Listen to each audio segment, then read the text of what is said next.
मी मिनल दास, अभिनव सामाजिक संस्था सोलापूर। आज आम्ही आंदोलन केलेलो आहोत। तो महाराष्ट्रातला जो ज्वलंत प्रश्न आहे लाडक्या बहिणीचा, त्या संदर्भात ह्या माझ्यासोबतच्या ज्या महिला आहेत तर यांना लाडक्या बहिणीचा लाभ मिळत होता, परंतु त्याच्या अगोदर त्यांना इतर पेन्शन योजना मिळत होत्या आणि निवडणुका तोंडावरती आल्यावरती त्यावेळेस तत्कालीन मुख्यमंत्री एकनाथजी शिंदे साहेब होते, त्यावेळेस त्यांनी सरसकट सगळ्या महिलांना लाडकी बहीण योजना सुरू केली।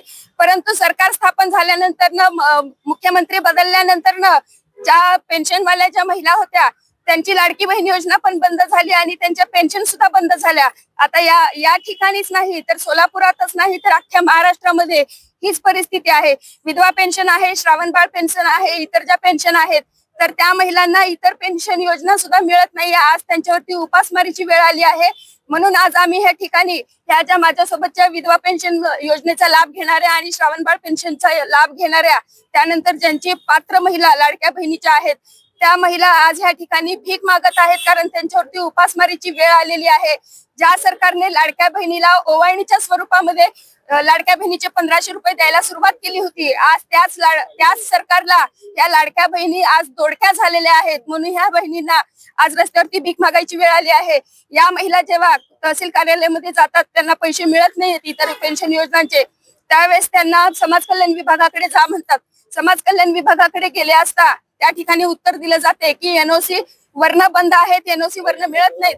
तर सोलापूर जिल्ह्यामधली जर आकडेवारी पाहिली तर जवळपास 20,000पेक्षा जास्त संख्या आहे विधवा पेन्शन इतर पेन्शनच्या योजना त्यांना पैसे मिळत नाहीयेत आणि महाराष्ट्रामध्ये तर लाखोच्या वरती संख्या आहे आणि ई-केवायसी झालेल्या महिला आहेत, पात्र आहेत जवळपास 1 लाखाच्या वर। आज आम्ही भीक मागो आंदोलन केलेलं आहे ह्या ठिकाणी। या महिला आज भीक मागतायत कारण ह्यांना भीक मागायची वेळ या सरकारने त्यांच्यावरती आणलेली आहे। बोलतेत, पाया पडतेत आणि परत काय म्हणते केवायसी करा, पैसे येणार त्या सरकारला विचारा म्हणतात। मग आम्ही मतदान करताना सरकार पैसे जायचं होतं का? मतदान करता सरकार पैसे जायचं का? गॅस अजून वाढवला, 1000 रुपये केला, 200 रुपये तेल केलं, शेंगदाणे 200 रुपये केलेत। काय खायचं मग? गोरगरिबाने बंगल्यावाल्याला पैसे आलेत, गरीबाला पैसे येणार, हे लक्षात ठेवा। पण सरकारने अन्यथा हे केलं तर ठीक आहे, ना तर आम्ही उपासनाला बसणार आहे।